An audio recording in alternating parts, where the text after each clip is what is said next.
Slightly on the right-hand side.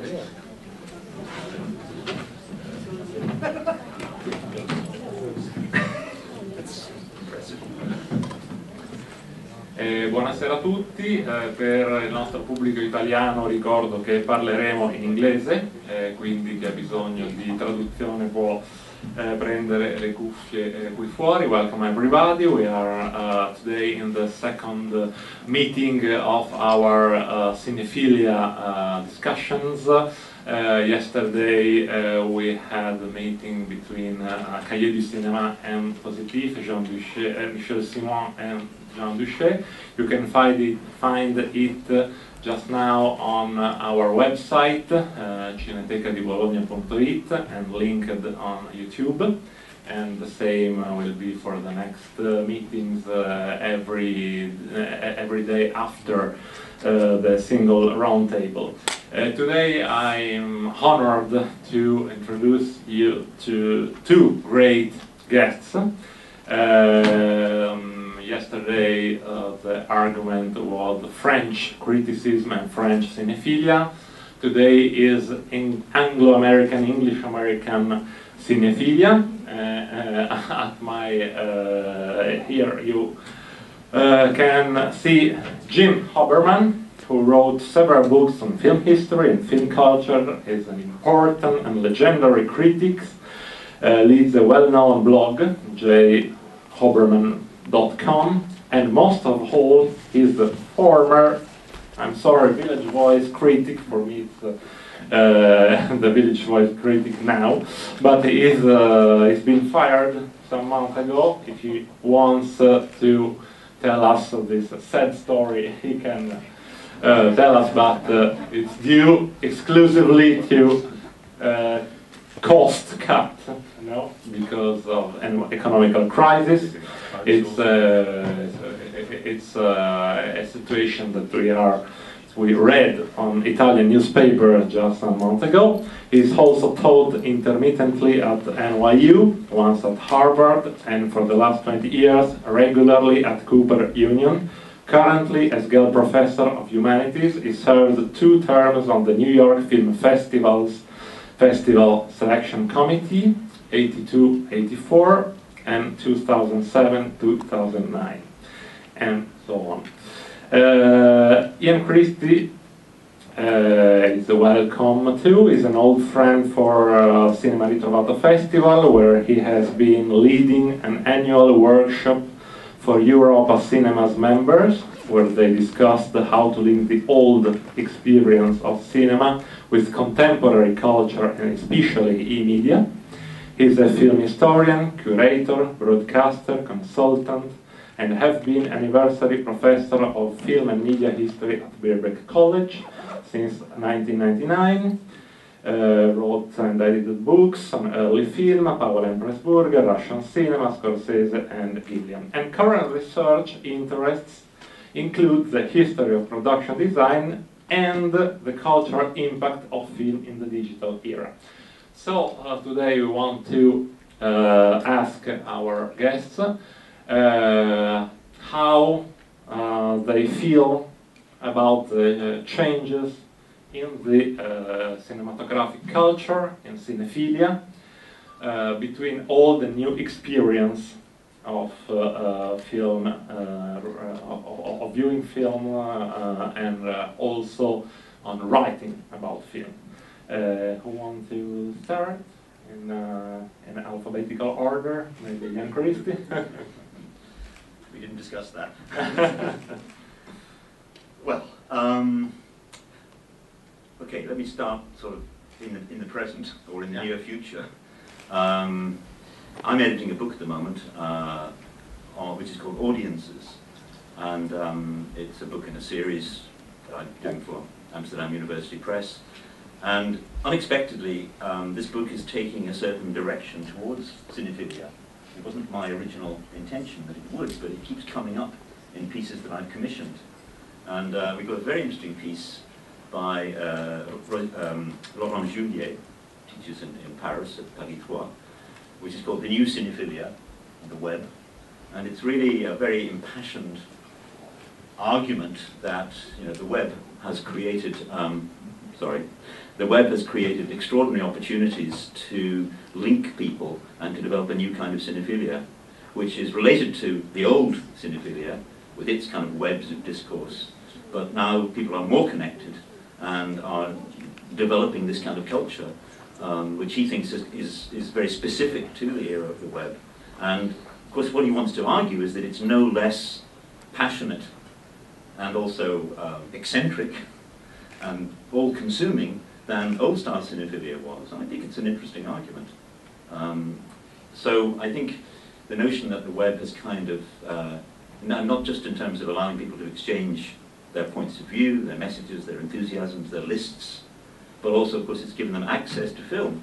And the whole business of being able to hunt down films which you can find on the web, extremely obscure films, and either buy them on ropey DVDs or VHSs, or even just download them, has given a new impetus, I suppose he's arguing, to cinephilia. And that is my observation, that it has. So if you map that onto the old cinephilia, which I think I date very specifically from the 1960s, and I was reminded of this, there were 2 deaths in the last 2 weeks, I think, 2 weeks, which really made me think about cinephilia. One was Andrew Sarris, of course, and the other, which may not be as widely known, was somebody in Britain, Paul Willimon, Belgian, who lived in Britain for most of his life, and who was very much identified with arguments around cinephilia in the late 60s and the 1970s. I never met Andrew Sarris, but I was enormously influenced, as a lot of people of my generation were. We bought a copy of the American cinema, and we carried it around with us, with pencil underlinings, and we ticked off films. And that, I suppose, was me paying my dues in the first stage of cinephilia. I'll stop there. I think Jim Hoberman has known very well Andrew Sarris. Yes, I was his colleague for a number of years, and also was his projectionist at Columbia University when I was a graduate student there. Okay, I'm glad we got around the title, Anglo-Saxon cinephilia, because I was racking my brains to figure out what that could possibly be. Now that I know that we're talking about English language cinemaphilia, I feel more able to address that, although I really only know, can generalize about what's going on around me to some degree. So what I have to say is kind of tentative and provisional. First of all, I would observe that cinemaphilia has in a sense, has always been a kind of marginal enthusiasm, or at least its greatest proponents, the people who created it in the United States, all came from marginal areas. We're all, to one degree, associated with the avant-garde or Bohemian. I would go back to Iris Barry, who founded the film department at the Museum of Modern Art. Amos Vogel was an emigre. Sarris, Pauline Kael, Manny Farber, Parker Tyler, these are all critics who began writing very much out of the mainstream to begin with. And it was,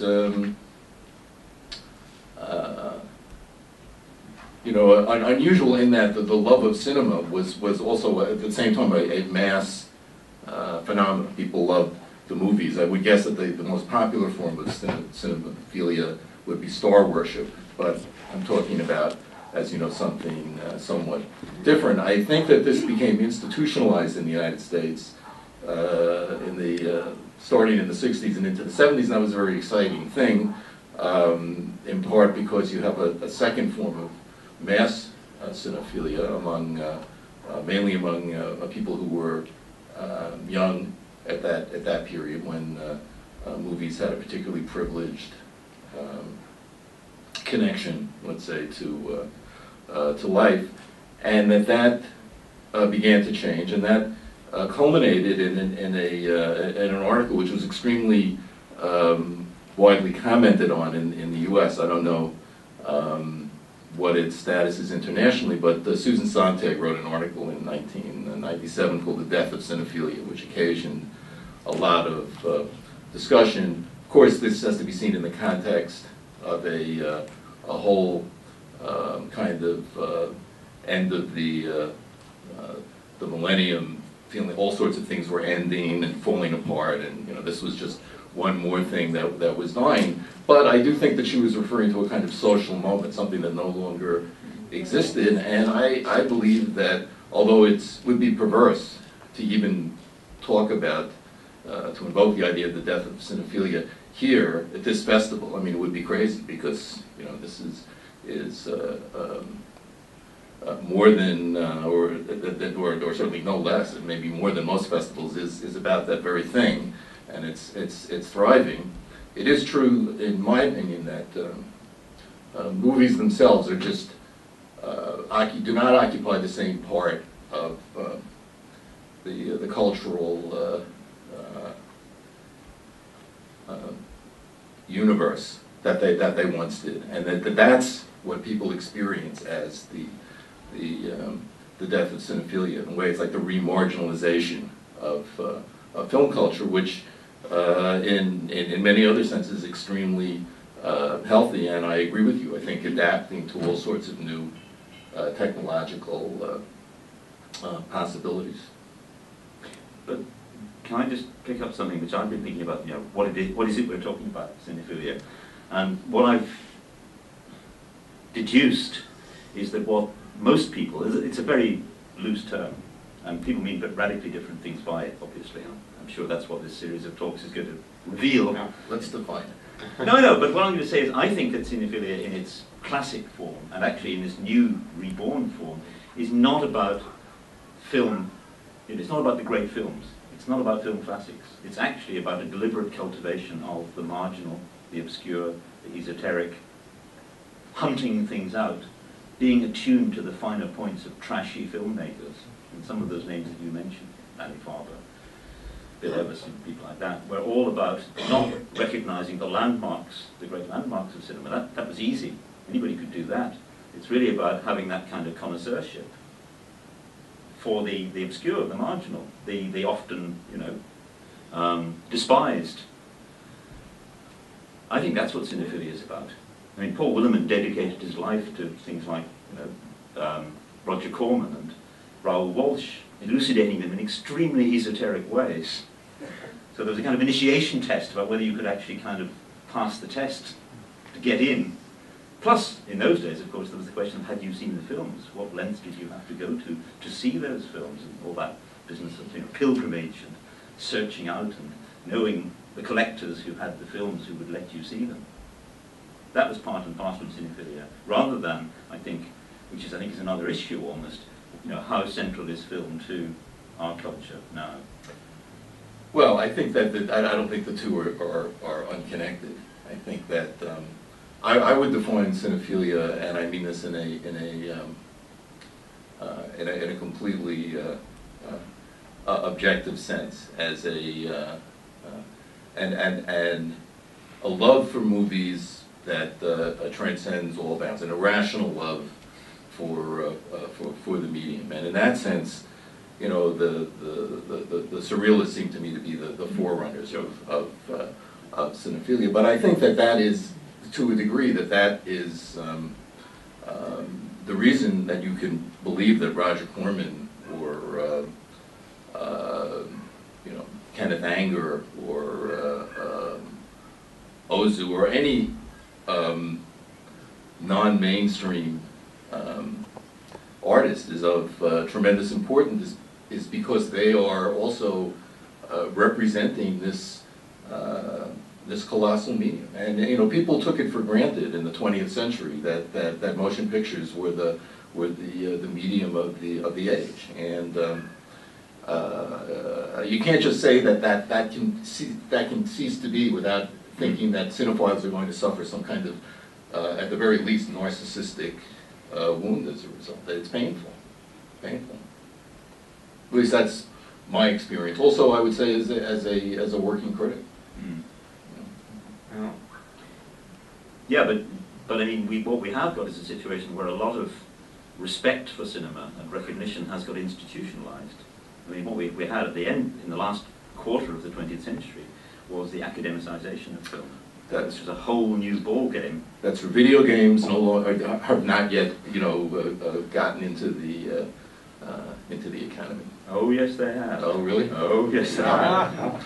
Is there a department yet? Sure is. Yeah. Yeah. You can do masters, PhDs. Well, there you go. No, nothing's sacred, or rather, everything's sacred.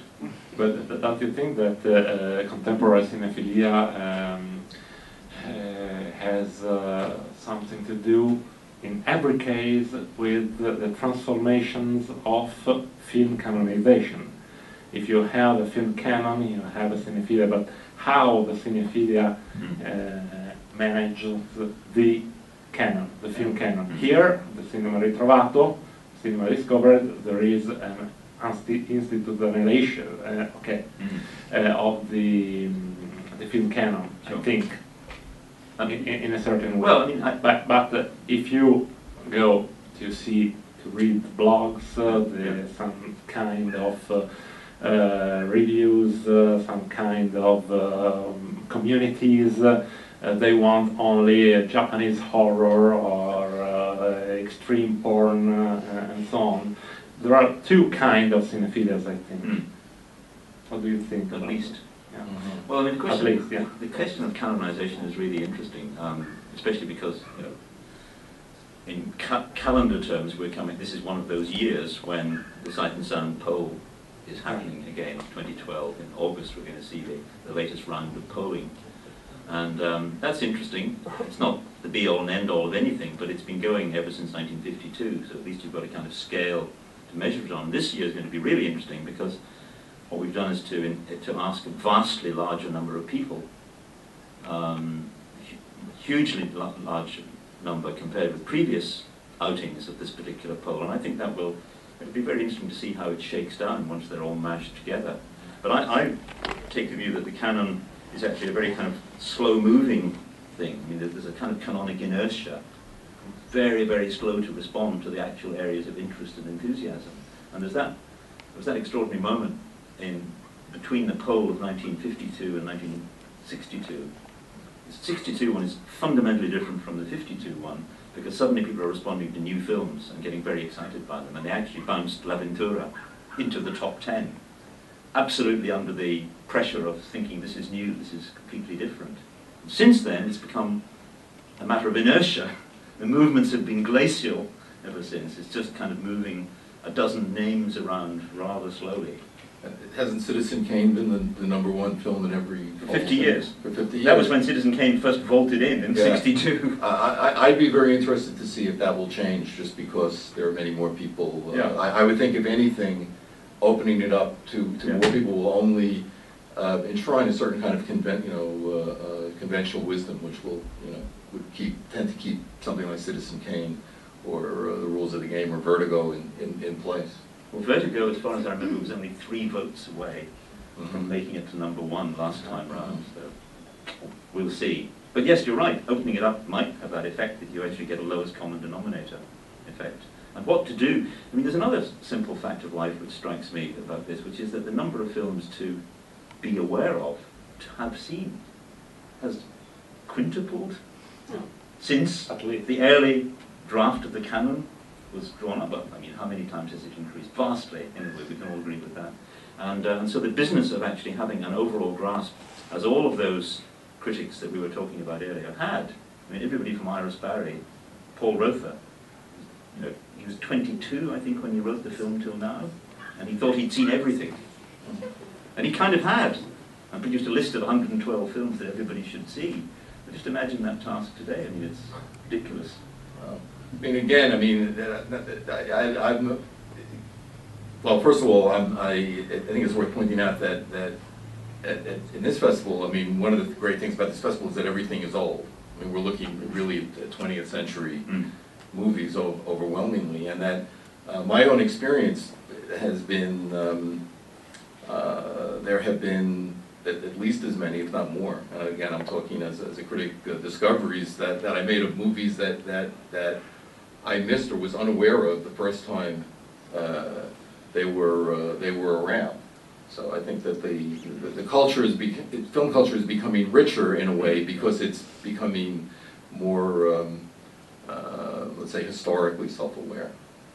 It's becoming richer, but what strikes me as somebody who comes to this festival and also goes to Pordenone is that nobody knows what to do with all these discoveries. I mean, there is a real problem. I've seen discoveries at Pordenone which were hailed as, you know, landmarks in their day. 10 years later, they're forgotten. I mean, it's... Or re-forgotten. Yeah, re-forgotten. Okay, I'll go along with that. Having emerged, blinking into the darkness from the restoration process, and been seen ritually once or twice or three times, then they're completely forgotten. And what's more, they don't get written back into the historical record. If you ask yourself how much has, you know, the history of cinema been changed by those discoveries, really changed, very little is the answer. Hardly at all. You know, the history of German cinema is still the history of German cinema as was before, despite all the discoveries that have been made before Caligari and after it, and so on and so on. So people don't know what to do with discoveries because that's the rigidity of this canon is so great. And Japanese cinema, which I'm no expert, and seems to be another example of where there's fantastic rigidity. And still, the 5 or 6 names that people learned, people in the West learned, that still dominate our kind of map of that, despite all the discoveries there have been, despite the retrospectives, etc., which is rather sad in a way. Well, here I would introduce an idea that you brought up initially, which has to do with the change in what we could call unsentimentally the delivery system, and I would put it all together. I mean, the potential for the greater dissemination of work is real. One just has to adjust to the fact that it's going to be shown in ways which, you know, will strike many people as inferior and some people as absolutely sacrilegious. But there you have it. I mean, all things connected to the internet are good and bad at the same time. Sure. I mean, so it's the nature of it. But I do think that theoretically, at least, many more things can be available. And I think that the single greatest, as much as I treasured Andrew Sarris's American Cinema, and also had my dog-eared copy of it and can can quote certain things from it and so on. The thing that, from my perspective, really created cinefilia was television. And in New York City, for example, there were 5 channels, and there wasn't enough programming. So they would just, well, they bought all these old movies and they showed them. And you got to see all these things if you were living there and you had a television all the time. And that's how people learned about the history of American cinema. And the thing that my first introduction to Sarris, actually, when I was in high school, was he was on there was a listener-sponsored a radio station in New York called WBAI. It's a left-wing thing, and he had a show, and he would just sit there, and rather than tell you about the new movies, he would go through the TV listings. You know, in the New York Times, there's Riot and Cell Block, that's on at 4 o'clock in the morning. I mean, he just would would annotate these things. It was incredible. That was actually more important to me than the writing, because that just opened up a whole world. So I figured that there are few ways worse to look at a movie, than on a little black and white TV screen, interrupted by commercials every 10 minutes, and yet that did serve a very useful function. So I think that students looking at movies on their laptops, it's not my preferred way to look at a movie, certainly, but and I can't really exactly. I would prefer that they would look at movies, on the screen, but still, they're looking at movies. Yeah, exactly. No, I think that's.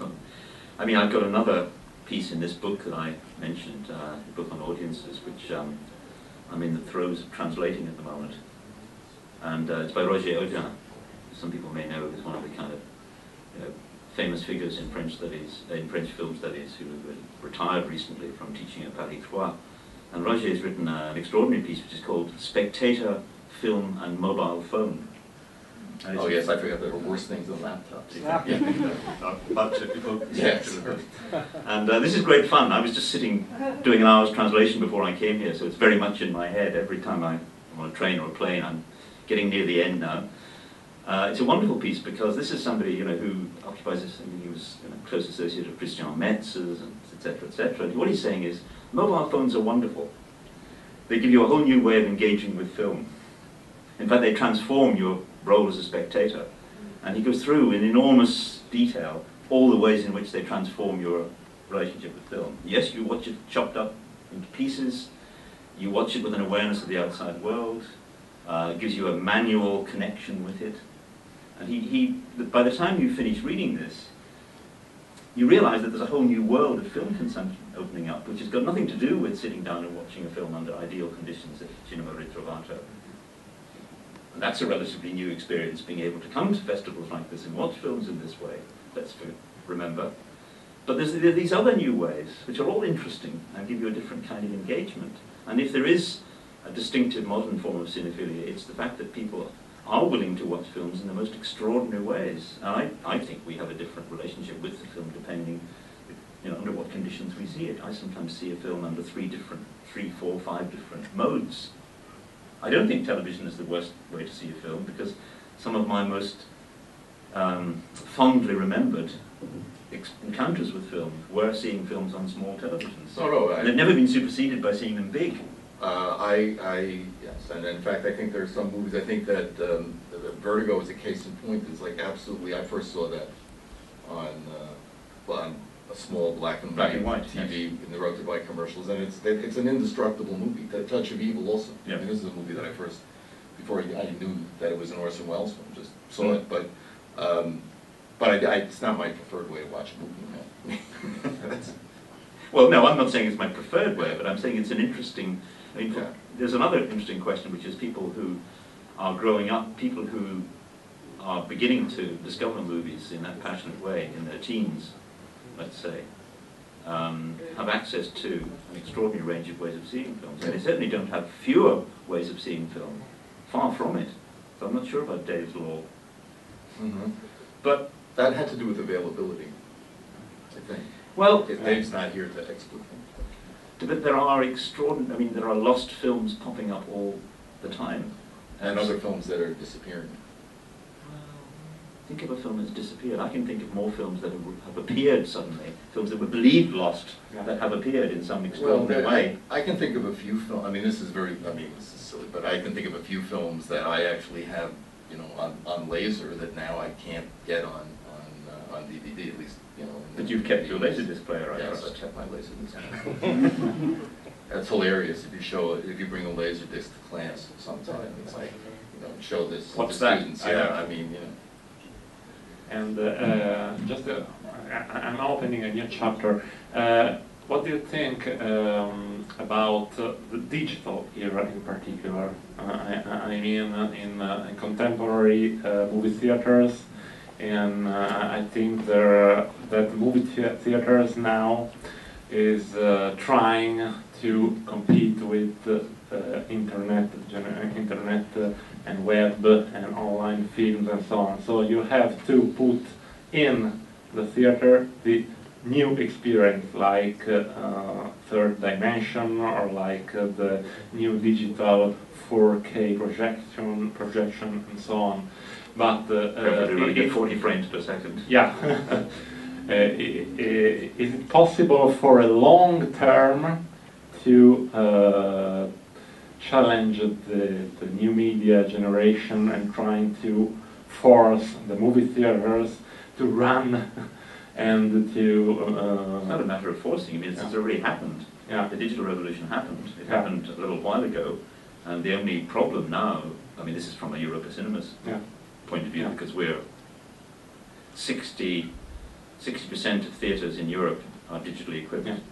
A significant proportion of the 40% that aren't may not make it.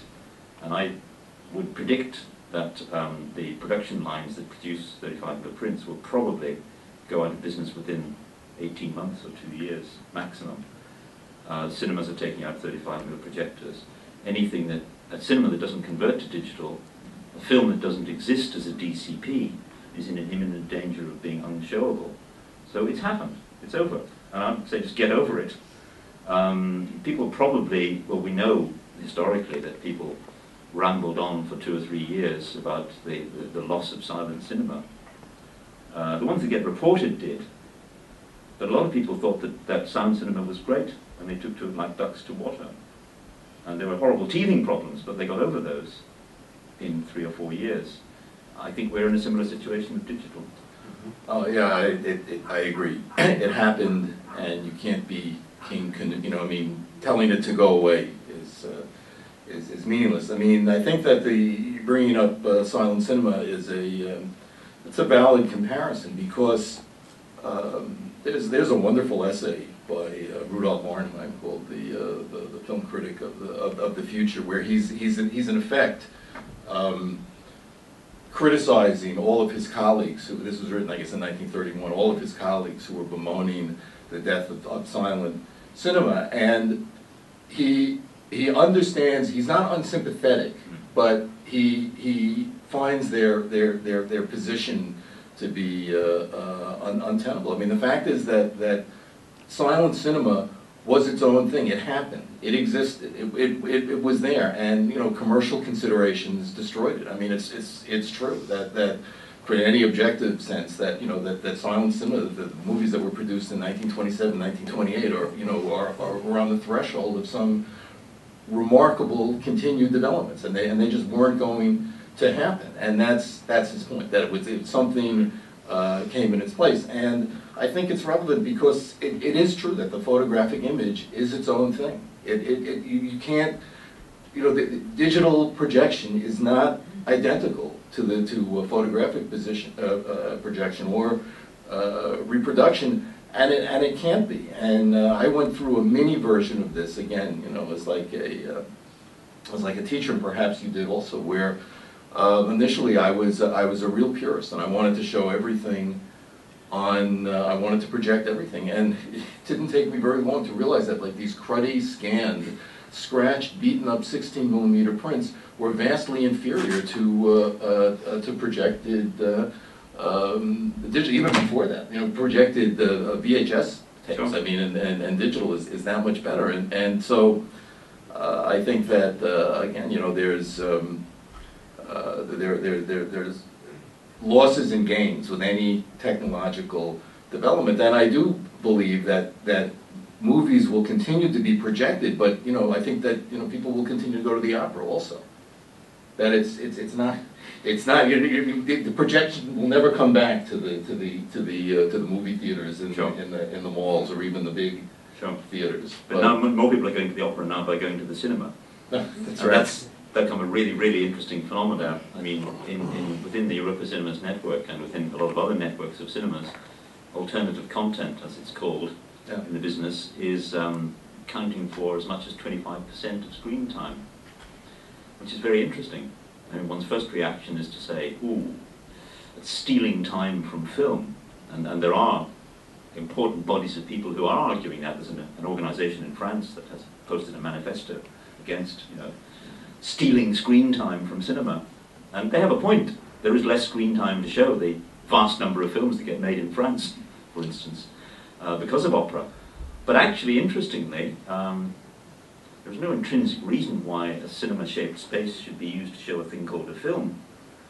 And a lot of studies that have been done, very interesting ones, show that the audience that goes to watch the Metropolitan Opera in HD in a cinema is a very happy, satisfied, fulfilled audience in a way that many film audiences aren't. So I think we're coming to a very interesting state of affairs where this is the genie that digital let out of the box. Nobody foresaw this. An extraordinary entrepreneurial move from the part of the Metropolitan Opera created a brand which has swept the world. Everybody else is running to catch up with it.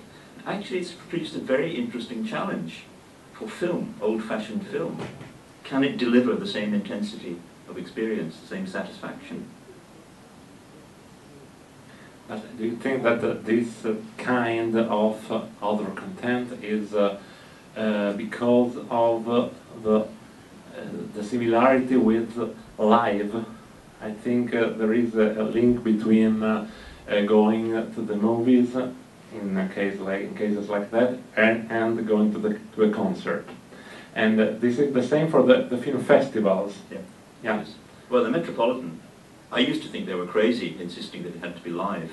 Mm-hmm. I think, why is it important that it's live? Yeah. They were absolutely convinced, and still are, that live is central to the experience, and I think they may be right. It's the scale of their success. It's interesting that it took so long for it to become as successful as it is, and I think that must have to do with the improved technology. But certainly there were a number of times in the starting in the mid-'60s where live events would be televised. Yeah. To many theaters at the same time. And I remember sometime in the 80s, you know Greg Ford, terrific film historian, mainly of animation. I mean, he just said to me, apropos of nothing, basically, that he said, oh, you know, eventually it's all going to be television. You're just going to go, you know, they'll be like, there won't even be a print of it. It'll be just, the same thing will be broadcast to all these theaters at the same time. And, you know. Well, it just happened. Yeah, it took a while, but it happened. But there is a good, interesting historical parallel, because what created the feature film? This is something I've been very interested in recently, from a historical point of view. And I've written a piece about the Italian epics and how the Italian epics swept the world in 1912 to 1914. That was the moment when the modern feature film took off. And those films were intensely operatic. I mean, in a literal sort of sense. I mean, The Last Days of Pompeii, we had a paper at the Domenica conference last week in Brighton from an Italian musical scholar who had been looking at the score that accompanied The Last Days of Pompeii, the 1912 version. And that was how it was presented in London as a major new attraction. Come and see the film, the recreation of The Last Days of Pompeii, and hear the score played by a full-size orchestra. A few years later, Cecil B. DeMille makes Carmen. Gillian Anderson was here actually this morning, who conducted this marvelous recreation of the score. If you see DeMille's Carmen, 1915 Carmen, with Gillian's recreation of the score, it's better than most productions of Carmen in the Opera House. It's sensational. And that was what kicked off the feature film and made it such a popular attraction. So we may be we're experiencing something that's not unconnected with that, I think. There's just one more thing I would want to throw in, and that is that the nature of the audience is changing also. I mean, because of these the dispersion that can happen through the internet and through other forms of computer technology.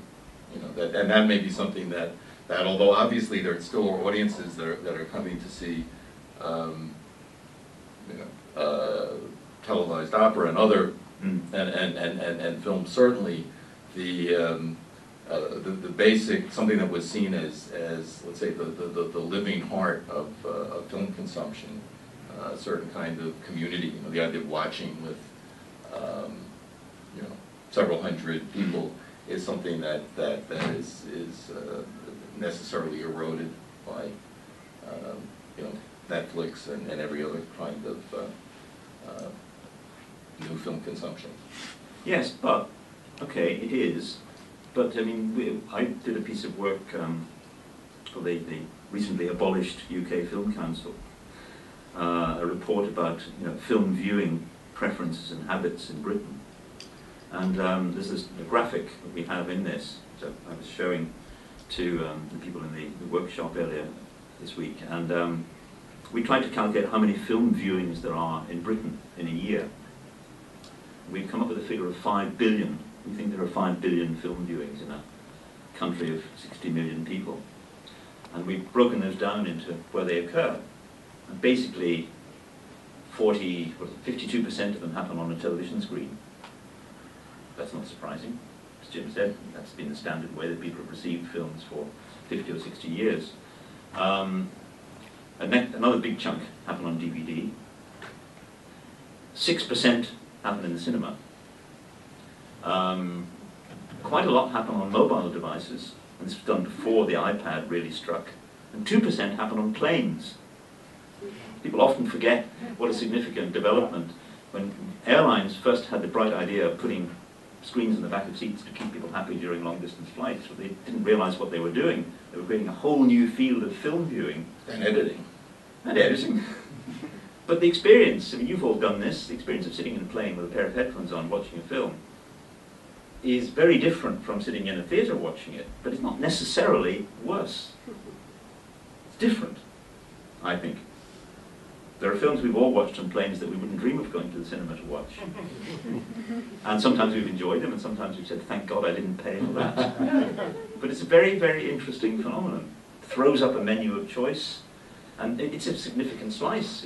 It's many millions of viewings of films.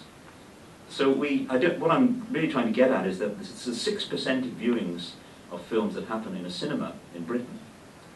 Only 6%, but vitally important in terms of registering a film's presence. And all the other instantiations happen, in a sense, because of that. Was this information, I'm just curious, was this information used to close down the Film Council? No, it appeared just as the Film Council was being closed down. You can download it from the BFI's website if you're interested. It's called Opening Our Eyes. And it's got some very interesting statistics about where people prefer to watch films and what they think about the films they watch. 2,000 accounts of what people find to be significant experiences at the cinema. And people want to watch more and more films They do. than ever, They do. I think. That's the point. Also with digital piracy. What do you think about digital piracy or film piracy in general? I refuse to use the word piracy. I think Okay. this is an invention of the studios. It's I agree. horse manure.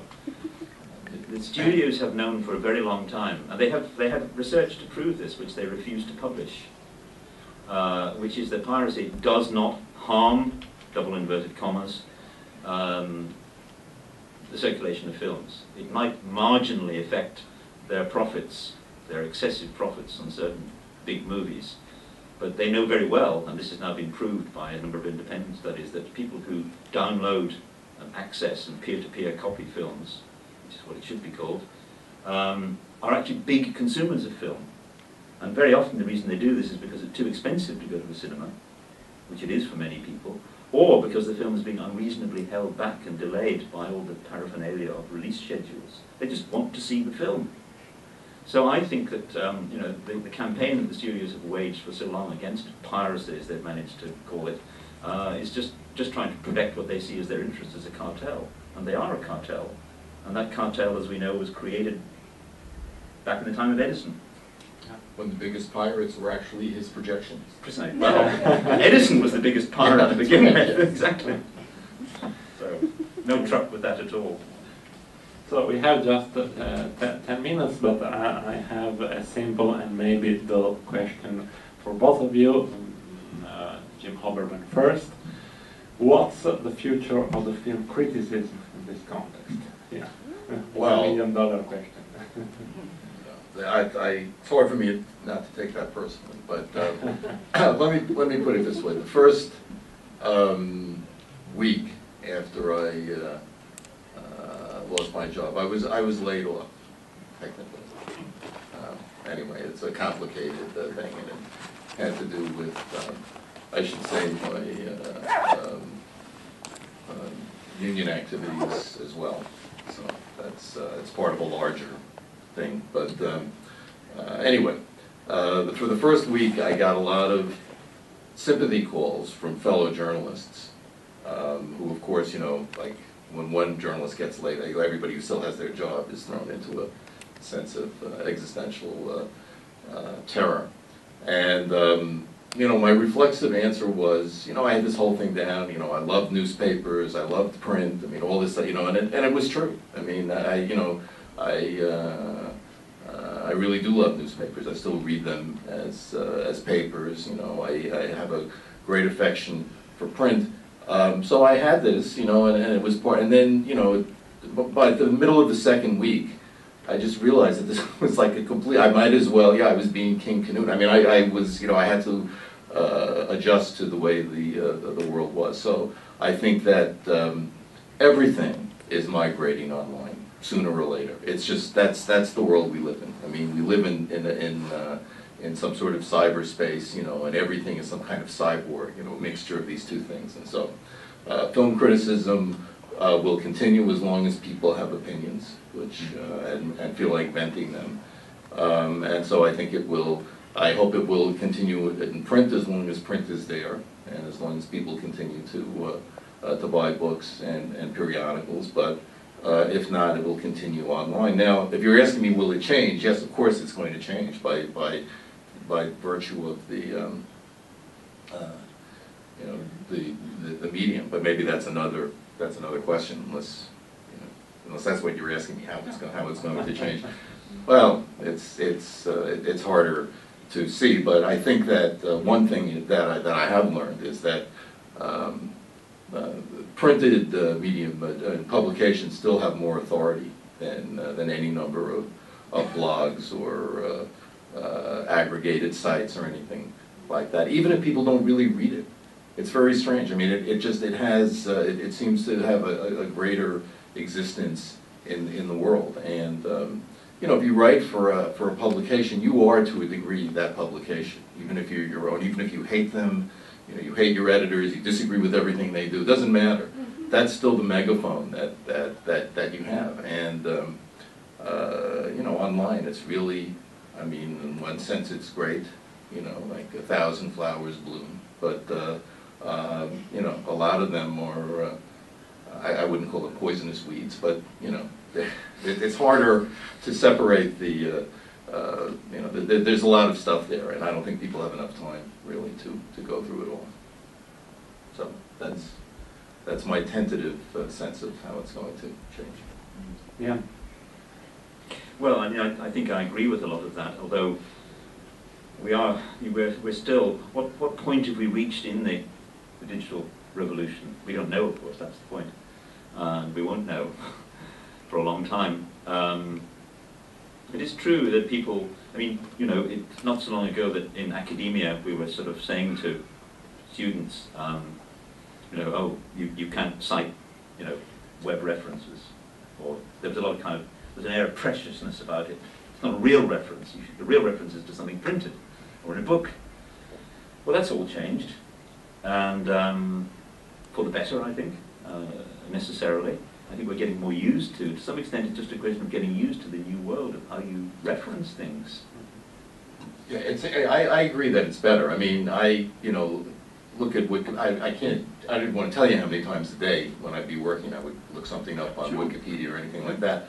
But, you know, at the same time, what happens then is that stuff that isn't online has no more existence. I mean, people don't know how to go to a library anymore, and even the libraries, you know, are abandoning what I would see as as a mission to make stuff available. So it's just another example of, you know, like the web gives and it takes away at the same time. Yeah, but there are, I mean, yeah, I agree with you entirely about Wikipedia. I mean, I was at a meeting of extremely distinguished sort of Anglo-American academics sometime last year. There were about 100 people in the room, and I sort of said in the middle of this conversation, okay, who uses Wikipedia? Put up your hands. Everybody put up their hands. Who's written for Wikipedia? Nobody put up their hands. So I said, why not? There are a lot of examples of, you know, you guys and me could improve things. We all know that it's patchy, but some of it's very, very good indeed. Well, you know, there's another problem with with online criticism is that you know, the pay is less. I was going to say, you don't get paid. I mean, I don't know how I could. I mean, that's really. I mean, the whole thing is you work more, get less. I mean, it's like it's a particularly pernicious form. No, it is. Yeah. So the question now to be faced up to, you know, by venerable critics like yourself is, can you make the transition to publishing your stuff online in such a way that it holds its value in all senses of the word value? I'll be dragged to that kicking and screaming, but I hear what you're saying. No, but it's going to be interesting because there's a lot of stuff being put up now. There are some amazing projects to digitize large acres of print that very few people have had access to. I mean, you really had to be near a specialized library to get to look at some of these journals. Now people are harvesting these, putting them online in decent editions. That's only transferring the function of walking to the library to looking it up online. I can't see that as a bad thing because it is a more democratic form of access. Yeah, but the crazy thing is that academic journals are the last to do this. So that they not only charge libraries an exorbitant amount to have them, but they make it, you have to pay, $25 or something to access an article. Well, there's a revolution beginning in Britain where the research councils are beginning to demand that the results of research, paid for research, are put up free. And that is a real challenge to these publishers who are trying to kind of hang on to their monopoly. And I think that could be a very, very important revolution. I mean, I wrote a piece about this on the British Academy website, if anybody wants to look it up. But I think keeping the web open and trying to get more research made free to air, as it were, on the web is a really important battle. It's worth fighting for. Yeah. But how authors get paid also remains an important issue, which is often passed over lightly. This is what I would say is when you have, the good and like more information and more disinformation. It's that's the price you pay for it. Okay, I think it's over. I want to thank you very, very much for this great meeting. I want to thank this audience, and I remember that from tomorrow, if you agree, this discussion is online, free, open access for our guests, and for people who are not at Cinema Ritrovato. Thank you very much. Find it online. You can find it online.